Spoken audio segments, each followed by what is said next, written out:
Bem, quando nós ensinamos História da Medicina, lá, inclusive na nossa faculdade, nós dividimos a História da Medicina por séculos.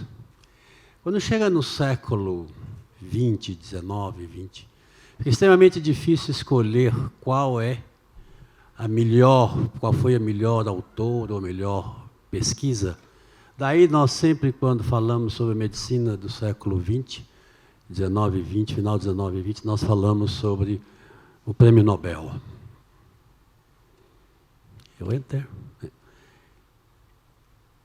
Então, dentro dessa evolução diacrônica da medicina no século 19 e 20, como já falamos, nós escolhemos, portanto, o Nobel. Ele foi instituído em 1895 e efetivado a partir de 1901. É um destaque científico que é escolhido e determinado pelo Instituto Karolinska da Suécia. Recentemente saíram mais 3 premiados, então, acho que essa conta está correta, foram 207 homens premiados com o Prêmio Nobel e 12 mulheres até 2019. No início, o prêmio era quase sempre destinado a um único pesquisador. Mas, com o passar do tempo, foi possível premiar, às vezes 3, às vezes até 4 premiados por ano, relacionado, portanto, ao Prêmio Nobel. Daí esse número bem grande de premiados. Nobel foi o inventor da dinamite, e ele fez inúmeras experiências relacionadas, primeiro, antes disso, sobre a pólvora. Ele não tinha herdeiros diretos, então, quando a dinamite começou, inclusive, a ser utilizada utilizada em guerras, ele ficou extremamente preocupado com isso. Então, ele fez um testamento, e nesse testamento ele legou, então, a sua fortuna para a criação da Fundação Nobel.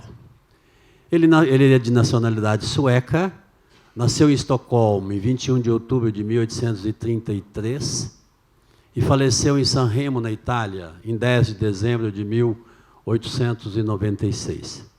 Recebeu o título de doutor honorário em Uppsala, na Suécia, em 1893. E os biógrafos dele sempre disse que isso aqui era um título que ele muito se orgulhava, porque no próprio país dele ele não foi muito bem reconhecido pelas suas experiências.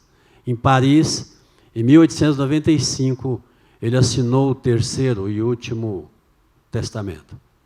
Este aí, o testamento, inclusive ele fez isso manuscrito, portanto escreveu manualmente. É um testamento que teve muita polêmica para ser implantado, porque os herdeiros, os parentes, né, não direto, mas tentaram que esse testamento não fosse cumprido, mas acabou sendo, então, cumprido com um acordo que houve, então, com os herdeiros indiretos. Há vários destaques nesse testamento de Nobel.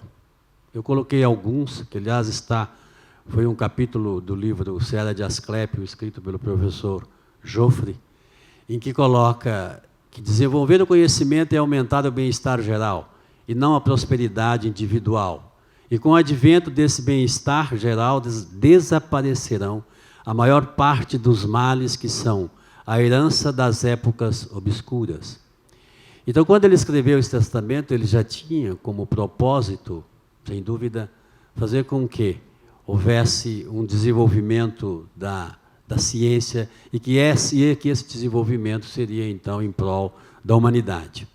O testamento estava depositado no Banco Enskilda de Estocolmo e os testamenteiros foram Reinar Solman e Rudolf Liljeqvist. Esse é o testamenteiro, o assistente e testamenteiro de Nobel. Ainda no testamento dele, todo o resto da fortuna realizável por mim, deixada ao morrer, será empregado da seguinte maneira: o capital em móveis seguros constituirá um fundo cuja renda será distribuída cada ano a título de recompensa. A cada ano precedente tenham prestado a título de recompensa às pessoas que, no decorrer do ano precedente, tenham prestado os maiores serviços à humanidade. Esse testamento foi depois modificado nas normas do prêmio, que eu vou mostrar daqui a pouco. Então veja que a fortuna era tão grande que somente é distribuído as rendas desse fundo. Foi criado, então, o Prêmio de Física e Química, que é decidido pela Academia Sueca de Ciências, o de Fisiologia e Medicina pelo Instituto Karolinska de Estocolmo, o de Literatura pela Academia de Estocolmo, da Defesa da Paz, comissão de 5 membros eleitos pelo Parlamento norueguês, e, em 1969, o Banco da Suécia instituiu de Ciências Econômicas em homenagem a Alfred Nobel. Nós visitamos o Museu de Nobel em Karolinska. O professor Hamilton Maciel, em 2017, na gestão dele, da Federação Brasileira das Academias de Medicina, fez uma incursão, e nós participamos dessa incursão, para a Academia Nacional de Medicina em Paris, e também fomos ao Instituto Nobel em Karolinska. Estava lá presente aqui, estou vendo na plateia, o acadêmico de Cuiabá, Vicente Herculano, que também estava nessa excursão. Então, esse regulamento dos prêmios foi aprovado, portanto, em 29 de junho de 1900. O ganhador tem que estar vivo. Essas foram as modificações. Teve um ganhador que foi dado depois da morte, mas foi porque ele morreu 3 dias antes de ganhar o prêmio por câncer de pâncreas. Pode ser dado a trabalhos mais antigos, cujo valor tenha sido reconhecido recentemente. Veja que no testamento estava apenas no ano precedente, mas foi modificado para trabalhos mais antigos. Por isso que, às vezes, tem pesquisador que leva vários anos para ser reconhecido. Toda obra a ser julgada deverá ter sido impressa. O prêmio pode ser repartido entre 2 obras ou entre 2 ou mais pessoas. E a entrega do prêmio acontece sempre no dia 10 de dezembro, em homenagem à morte de Nobel. Também aqui uma outra fotografia do Nobel, em que esses prêmios, esses ganhadores, são distribuídos por decênio, ou seja, a cada 10 anos, desde 1910, dentro deste museu. Como nós já falamos, 207 homens, 12 mulheres. Entre 1915 e 1918 não houve premiação, por causa da Primeira Guerra Mundial. Entre 1940 e 42 também não teve premiação, por causa da Segunda Guerra Mundial. E nos primeiros 30 anos, todos os ganhadores eram europeus.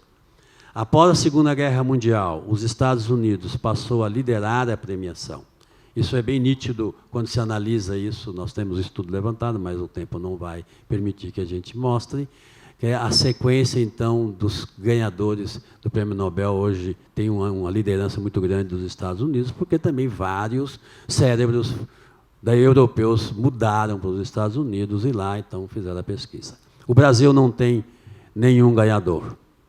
Teve algumas indicações. Carlos Chagas foi indicado em 1913 e 1921 pelas pesquisas sobre a tripanosomíase.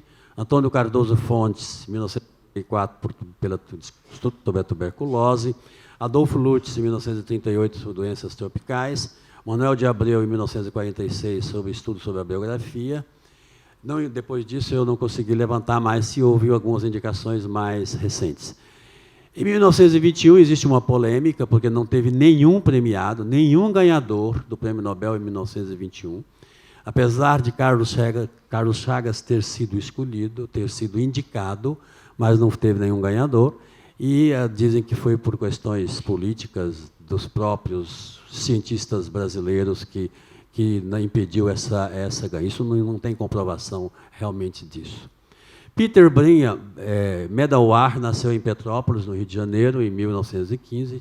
Ele tinha uma mãe inglesa e naturalizou como cidadão inglês. Foi um ganhador do Prêmio Nobel, mas não foi, evidentemente, não foi para o Brasil, e sim para a Inglaterra.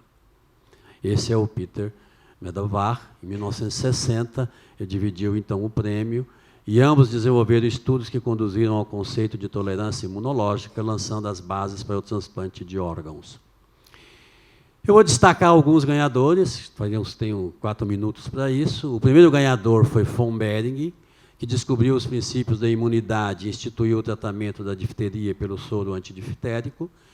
Também Koch foi nessa primeira década, 1905, um dos fundadores da bacteriologia, com inúmeras descobertas, inclusive do bacilo da tuberculose.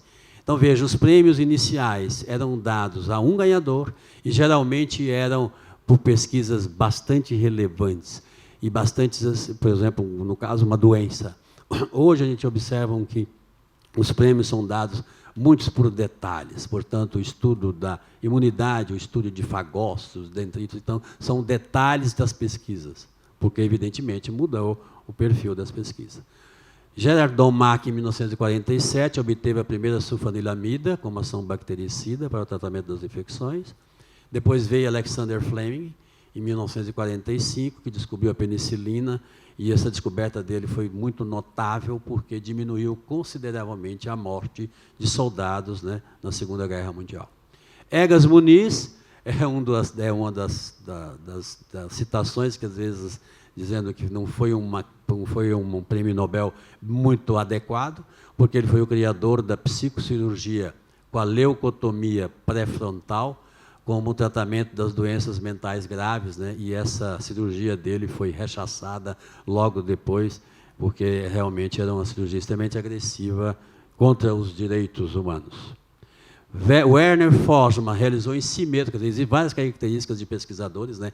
Seriam as pesquisas na própria. Aconteceu isso muito em doenças infecciosas. Vários pesquisadores morreram por testar neles, não é, vacinas e assim por diante. Um desses foi esse Formas, evidentemente foi um sucesso, porque ele realizou em si mesmo o cateterismo cardíaco e obteve radiografias contrastadas dos vasos do coração.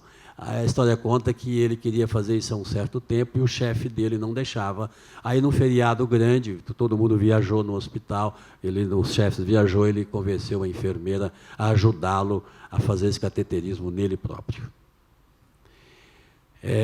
Outra grande descoberta, sem dúvida, foi do DNA, não é? O Francis Crick e James Watson, que dividiu também com Wilkins, né, a descoberta do DNA, e isso abriu campo para inúmeras pesquisas posteriores. Vários prêmios Nobel foram dados depois, graças a esse trabalho desses três autores. Em 2005, há um grande prêmio também que nós consideramos, que foi a descoberta da bactéria Helicobacter pylori, porque havia um grande número de gastrectomias realizadas desnecessariamente, depois que essa descoberta diminuiu consideravelmente o número de gastrectomias. De 2011, aquilo que eu comentei, foi o ganhador, ele ganhador depois da morte, ele morreu 3 dias antes de receber o prêmio por câncer de pâncreas. Descobrimento das células dendríticas que ativam os linfócitos T. Veja aí um exemplo de uma pesquisa bem detalhada, não é, e não uma doença como os prêmios anteriores, os antigos. Concluindo, então, o Prêmio Nobel em Microbiologia representa uma premiação importante na área da pesquisa médica, não apenas pelo valor monetário, mas principalmente no reconhecimento de importantes avanços que contribuíram para o diagnóstico e curas de doenças, aumentando a sobrevivência individual e da civilização. Muito obrigado.